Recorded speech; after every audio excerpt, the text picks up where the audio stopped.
Hello, this video is going to demonstrate how to get the acquisition up and running, and to do that I'm going to use our mini spinning rig, and I'm going to do it without an OPR. Now we always prefer an OPR because it makes some of the processing a little easier, but sometimes you can't have an OPR, and in those cases we'll manage without one. Now we have two choices. I'll run up the editor and I'll show you our no OPR. And the probes, we have a generate OPR. There's two choices, hardware and software. The preferred method is software because it can do slightly more with the data. But for this instance I'm going to show you the hardware. Now I'll just minimize that. I'll pull that down to here for now. Because our risk assessments for our lasers dictate that in order to be safe, the lasers will not switch on until the system sees a once per rev signal. Now, we're operating without a once per rev, so that's going to be kind of hard to get the lasers to turn on. So there is a way we can force the lasers on.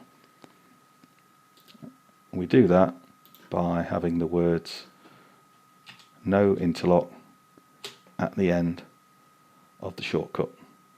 If you put that in, the system knows it's going to operate without laser safety interlocks present.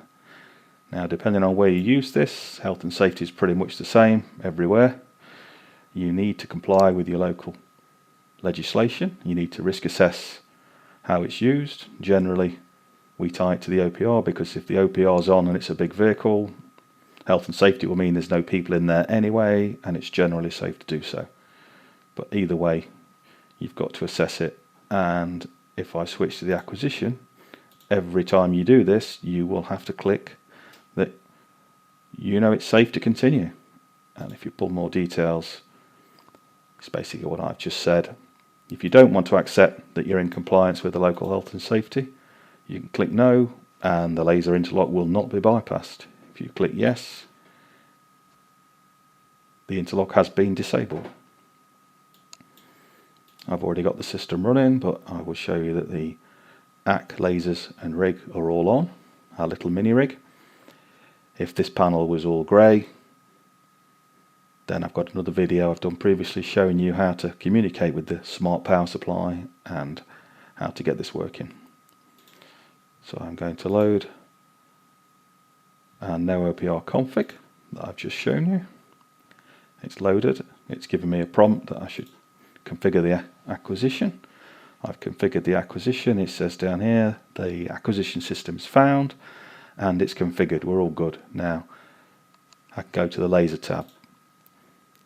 Ordinarily this wouldn't do anything because there's no once per rev, so you'd start the system first and then wait for a once per rev, then enable the lasers. But because of the way this works, you put the lasers on before you start the acquisition to get a nice clean once per rev starting point. So I turn the lasers on, briefly flash red boxes as they synchronize. This is the laser power demand, this is the laser power actual. And if they don't meet, or don't match, you get a red box around it while it's synchronizing itself. It's all synchronized, lasers are at 30 degrees. We've got 5 channels on the mini rig, and I've got the sliders all set the same. If you want to move them all together, if you hold the control key, all the sliders to the left of where you currently are will move together. Okay, so lasers are up and running. I'm going to start the acquisition. Lasers are now running. System's acquiring and settling down.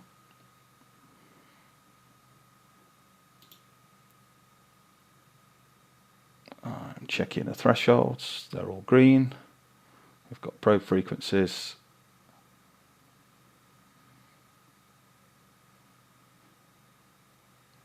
Everything looks good.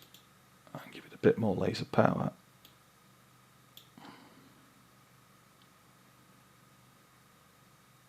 And we're back to where I was. Okay.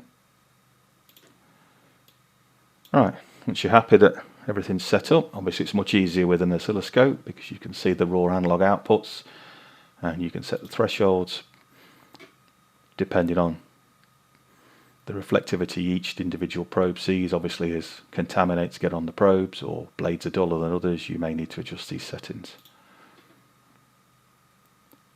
Once we're happy, we can start the maneuver, but before we do that, I'll just point out that wherever we're running, we are recording.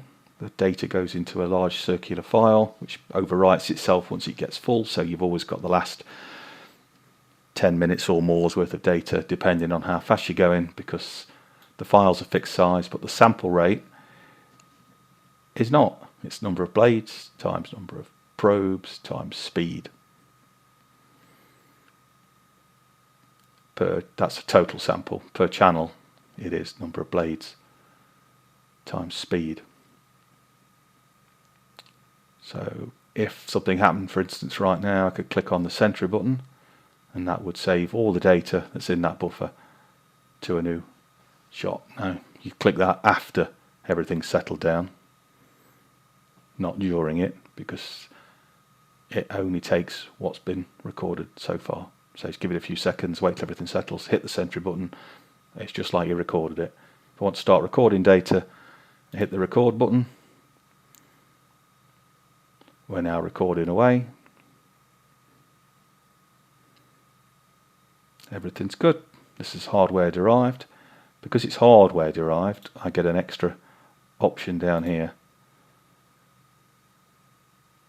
that allows me to change the source probe for the divider.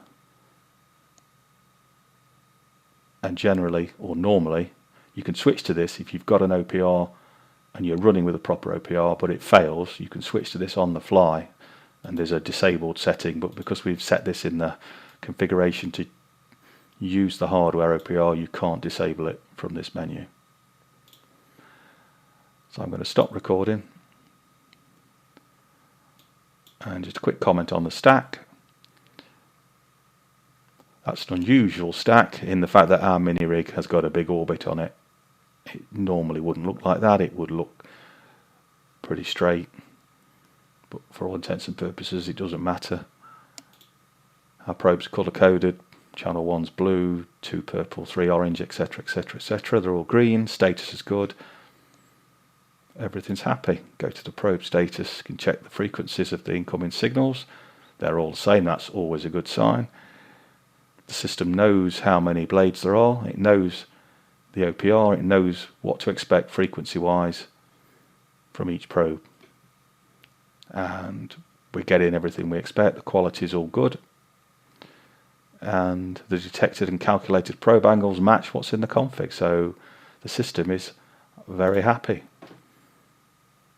I stop the acquisition. Go to the hardware. Oops. Stop the lasers, otherwise you'll get lost connection signals messages down here.